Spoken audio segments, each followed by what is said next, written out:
LiDAR 同純視覺方案，投資者應該點樣抓住機遇呢？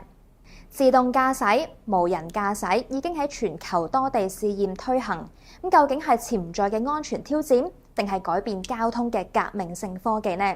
投資者應該點樣把握呢波浪潮？自動駕駛技術目前分為兩大陣營：純視覺同激光雷達 LiDAR。純視覺方案係 Tesla 行政總裁 Elon Musk 一直堅持使用嘅 Tesla FSD 全自動駕駛系統，只係依靠鏡頭同先進 AI 嘅算法。呢種方案成本比較低，但係對軟件嘅性能要求極高啊。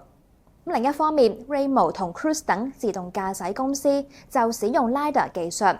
LiDAR 通過激光脈衝嚟到精確測量距離，能夠生成高精度嘅 3D 環境地圖。然而高昂嘅成本同埋數據處理嘅複雜性係呢個技術商業化嘅主要挑戰。呢場技術路線之爭唔單止係技術性能嘅較量，更加會重塑自動駕駛產業鏈。投資者應該點樣解讀呢場對決呢？